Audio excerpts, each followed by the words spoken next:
Rain always made Ethan remember the night his wife died. The windshield wipers moved like a tired metronome. Back and forth, back and forth. He sat in his old pickup truck outside a small brick house with fading white paint and overgrown hedges. The engine idled low. His 5-year-old daughter, Lily, was asleep in the back seat, wrapped in her pink unicorn blanket. He wasn't supposed to be here, but he didn't have a choice. 3 hours earlier, his phone rang. Unknown number. He almost didn't answer. Hello. Silence. Then breathing. Fast. Shaky. Like someone trying not to cry. Please, a girl whispered. Please don't hang up. Ethan's grip tightened on the steering wheel. Who is this? My name is Ava, she said, voice trembling. You don't know me, but I know you. That made his heart skip. I'm sorry, she rushed. I got your number from the auto shop receipt in your truck. I work at the diner across from it. You come in sometimes with your little girl. Ethan's mind raced. The small roadside diner. The quiet teenage waitress with tired eyes. He remembered her now. You always tip extra, she continued. And you always make your daughter laugh. You look safe. Safe. No one had called him that in years. What's going on? He asked, already feeling the shift in the air. There was a crash in the background. A man yelling. Something breaking. Ava gasped. He's coming back, she whispered. Please. I don't know who else to call. Who? Ethan demanded. My mom's boyfriend. And then the line went dead. Ethan didn't think. He moved. He strapped Lily into her car seat and drove straight to the address the diner manager gave him when he called in a panic. It was this house. Ava's grandmother's house. Apparently, she had run there earlier tonight. But the boyfriend followed. Now Ethan sat outside, headlights off, rain streaking across the glass. He could see movement through the thin curtains. Shadows. Angry pacing. He shouldn't be here. He wasn't family. He wasn't police. He was just a mechanic. A single dad barely keeping his life together. But that voice. Please don't hang up. His phone buzzed again. A text. Unknown number. He locked the doors. Grandma is scared. He's drunk. Please hurry. Ethan exhaled slowly. He dialed 911. He gave the address. Calm. Precise. Then he stepped out of the truck. Rain soaked him instantly. He walked toward the house. Every step felt heavier than the last. Inside, shouting grew louder. You think you can run from me? The man screamed. A crash. A woman crying. Ethan's jaw tightened. He knocked. Hard. Silence inside. Then heavy footsteps. The door flew open. The man standing there was large. Red-faced. Reeking of alcohol. Fury in his eyes. What? He barked. Ethan didn't flinch. Is Ava here? The man stiffened. Who the hell are you? Someone she called. That hit. The man stepped forward, trying to intimidate. This is family business. Ethan held his ground. Then why is she calling strangers for help? Behind the man, Ethan saw her. Ava, 16, tear-streaked face, holding her grandmother's hand. Fear written across both of them. That was enough. Sirens began in the distance. Soft at first, then closer. The man turned, panic flickering across his face. You called the cops? He snarled. I called help, Ethan replied evenly. The flashing lights reflected off the rain. Police cars pulled up. Officers stepped out calmly.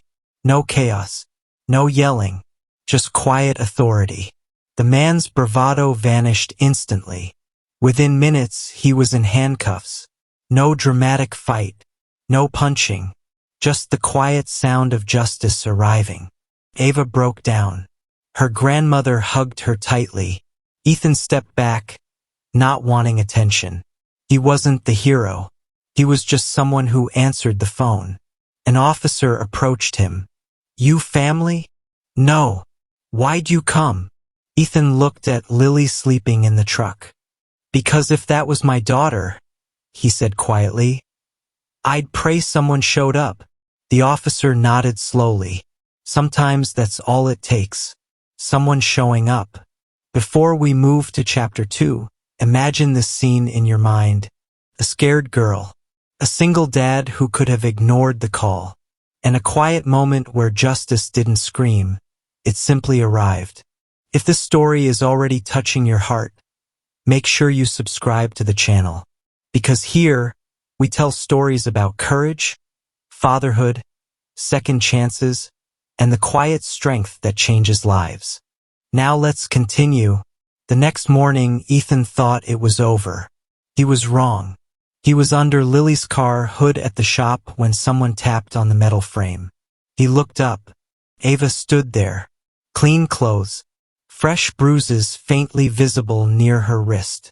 But her posture was different. Stronger. Her grandmother stood behind her. "We wanted to say thank you," the older woman said softly. Ethan wiped his hands. "You don't have to." Ava stepped forward. "I didn't call the police," she admitted. "I called you." "Why me?" he asked. She swallowed. "Because you look at your daughter like she matters." The words hit deeper than she knew. "My mom never looked at me like that," she continued. "And he made me feel invisible. But when you'd come into the diner, you always asked my name. You always said thank you.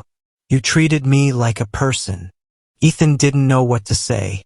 No one realizes how powerful small kindnesses are. The grandmother spoke again. "Child Protective Services came this morning. She won't be going back there." Relief washed over him. But Ava wasn't done. "I want to become a lawyer," she said suddenly. Ethan blinked. "What?" "I want to protect girls like me. But I don't know how. I don't know where to start." And there it was. The real reason she came. Hope. Ethan leaned against the truck. "I don't know much about law," he admitted. "But I know this: you start by surviving. And you already did that." She smiled faintly. "Then you study. You work. You ask questions. You refuse to quit."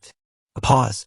"And when you get there," he added, "you show up for someone else." Her eyes watered again. Not from fear this time. From possibility. Lily ran out of the shop office and wrapped her arms around Ethan's leg. "Daddy, are we going home?" Ava looked at them. Something shifted inside her. "That's what I want someday," she whispered. "A safe home." Ethan crouched to Lily's level. "You see her?" he told his daughter softly. "She's brave." Lily nodded seriously. "You're brave." Ava let out a breath she'd been holding for years. Justice didn't arrive with shouting. It didn't come with revenge. It came with someone listening. Someone believing. Someone staying parked outside until help came. 3 years later, Ethan received a letter. From Ava. She was in college. Pre-law. Top of her class. At the bottom of the letter, she wrote, "You didn't save me by fighting him. You saved me by showing up. I promise I'll do the same for someone else." Ethan folded the letter carefully. Lily, now 8, leaned against him. "Who's it from?" "A future lawyer," he said with a smile. Rain began again outside. But this time it didn't feel heavy. Felt clean. Because sometimes justice doesn't roar. Sometimes it arrives quietly. And sometimes, all it takes is answering the phone. If this story moved you, if you believe in courage, quiet strength, and fathers who step up, don't forget to subscribe to the channel. Because every week, we bring you powerful stories about real bravery, emotional twists, and moments that restore faith in humanity. And remember, if someone cries for help, be the one who shows up. If you'd like, I can now provide Ethan thought the story had ended with a letter. He was wrong. It was nearly 4 years after that rainy night when his phone rang again.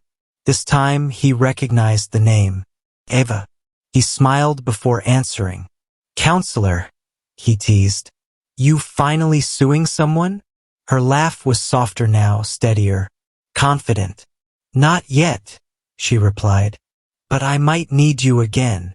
Something in her tone made him sit up straighter. "Is everything okay?" "Yes," she said quickly. "Better than okay. I'm interning with the county prosecutor's office." He felt pride rise in his chest like it belonged to his own daughter. "That's amazing. There's a case," she continued. "Domestic violence. Teen victim. The girl refuses to testify. She says no one will protect her if she speaks." Ethan's grip tightened slightly on the phone. Rain tapped lightly against his shop window, almost like the night they first met. "I told her about you," Ava said quietly. He blinked. "You what?" "I told her about the man who wasn't family, who wasn't paid, who wasn't obligated, but still showed up." Silence filled the line. "I didn't use your name," she added. "But I told her someone like that exists." Ethan swallowed. "And?" he asked. She asked if it was true. A long pause. She asked if someone would really park outside for her. The weight of that question hit harder than anything. For years ago, he was just reacting. Now it meant something. "When's the hearing?" he asked. 2 days later, Ethan found himself outside another courthouse. Lily, now 9, stood beside him, holding his hand. "Why are we here, Daddy?" "Because someone needs to see what brave looks like," he replied. Inside, the courtroom felt colder than it should have. Ava stood at the front table, hair tied back neatly, legal pad in hand. Professional, focused, composed. But when she saw Ethan and Lily walk in, something in her eyes softened. The teenage girl sat on the witness bench, small, terrified. Her stepfather sat across the room, expression unreadable. The judge asked gently, "Are you prepared to testify today?" The girl hesitated. Her eyes scanned the room. Then they landed on Ava. Ava gave her the smallest nod. Then the girl's gaze drifted further back. To Ethan. He didn't smile. He didn't gesture.